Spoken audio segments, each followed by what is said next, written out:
Hi, thank you for joining me.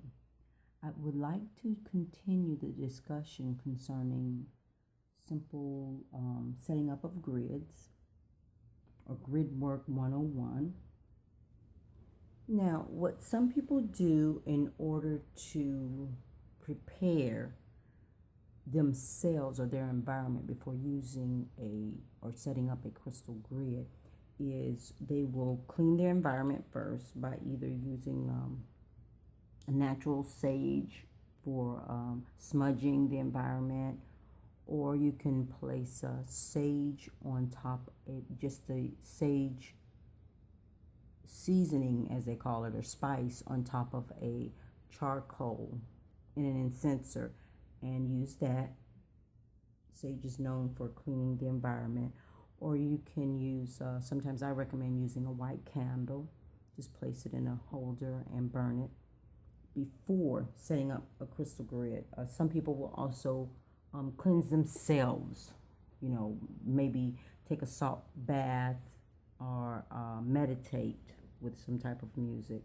In addition to placing yourself within the middle or the center of a grid, you can also place items such as vitamins and minerals in the middle of a grid.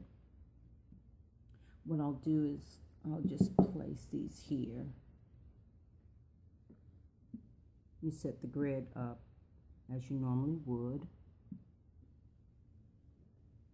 And then you place, it doesn't have to be one item. You can place two items in the center at the same time. It doesn't have to just always be one item.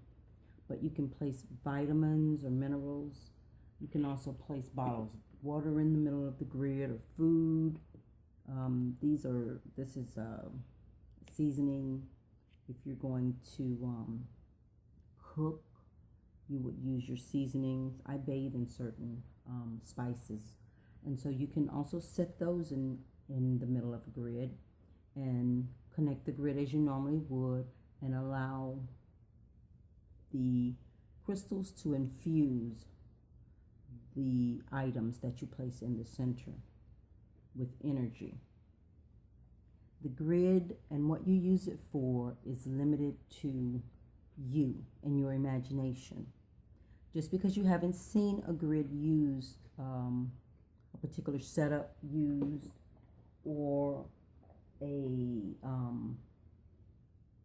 intended purpose for a grid, you can set your own purpose and you can make your own setup. It's up to you. I also at times will place my incenser in the middle of a grid. Once my incense is lit, I may want to continually infuse the incense with energies. And if you notice, these have a point. Each one is a single terminated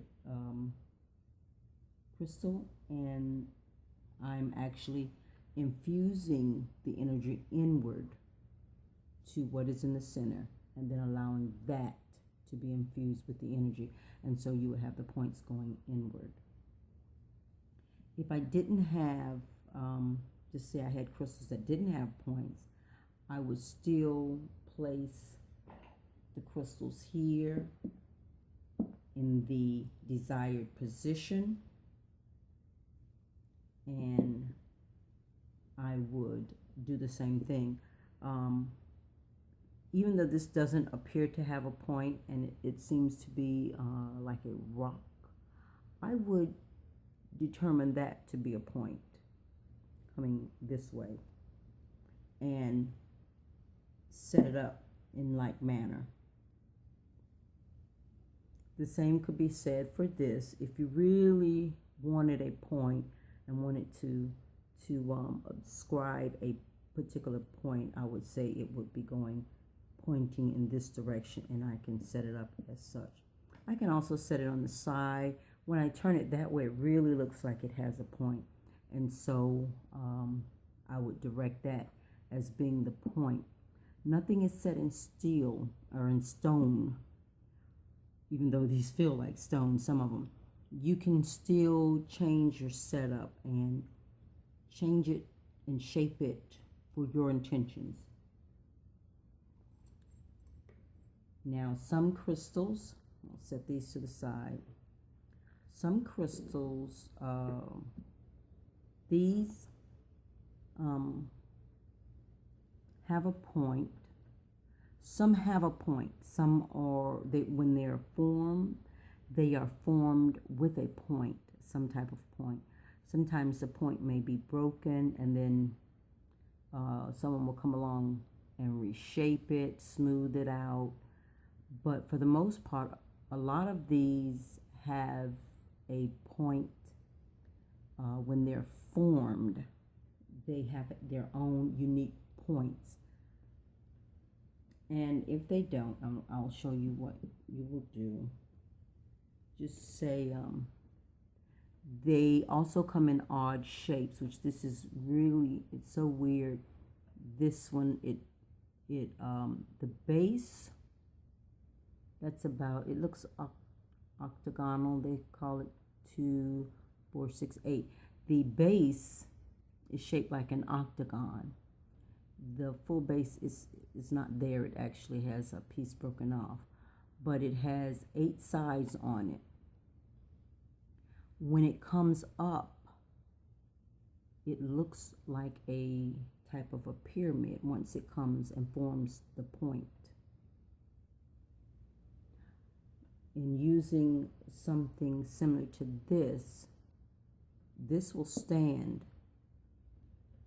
And in standing in this manner, you can use this for the center of a grid setup, or you can lay it on its side and direct energy in that manner.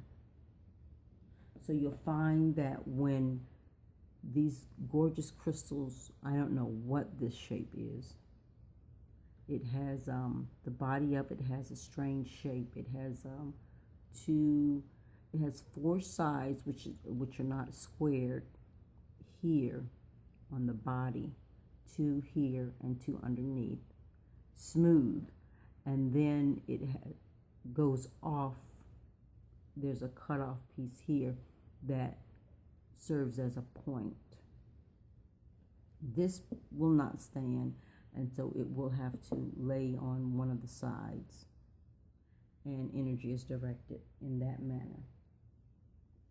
Then you have some that have multiple sides, and sometimes people will go in and cut these, but for the most part, this one is shaped like that. I have a larger one. The grade is different. This one has been smooth, but this one has not been. And as you can see, it actually forms with these different facets as they call them, the different sides. Some have striations, some do not. This is a different type of selenite, which is practically clear, and it comes in all different types and sizes. It's flat. It will lay flat for the most part, but I can choose to use this as a point only because it's the longest. I can use the back end if I desire.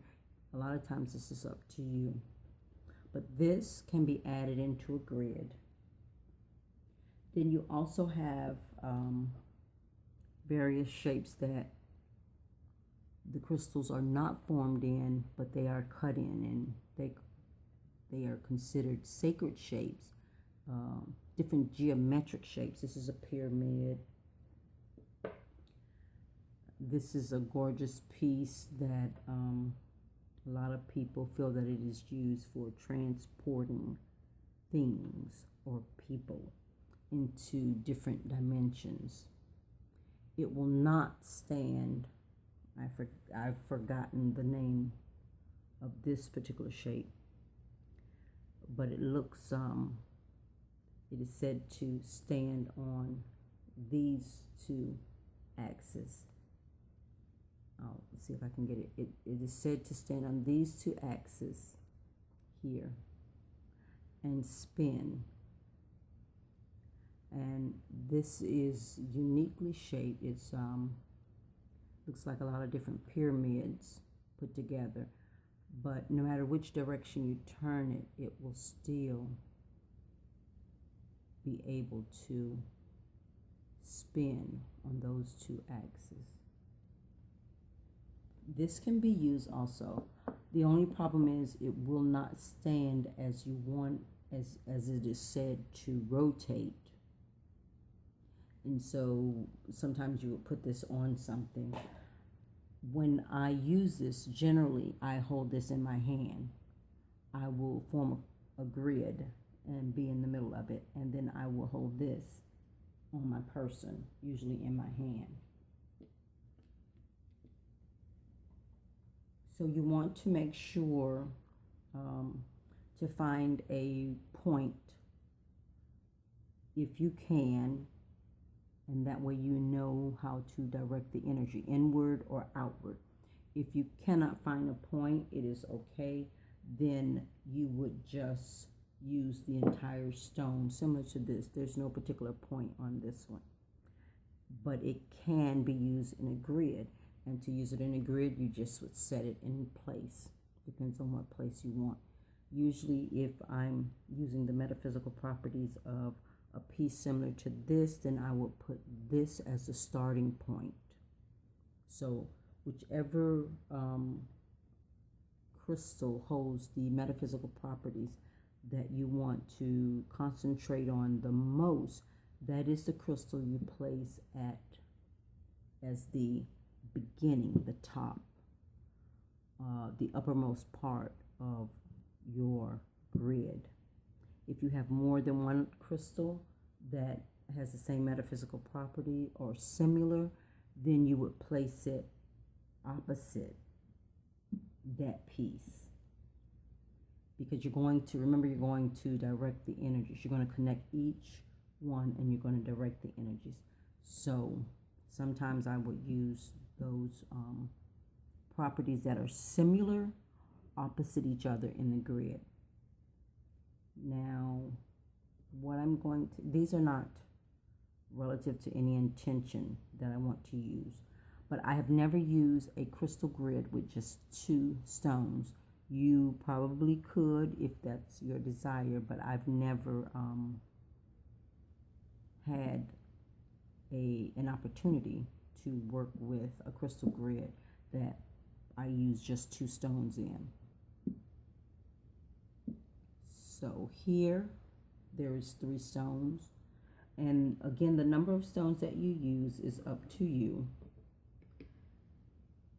and it is always up to you. These are relative in size.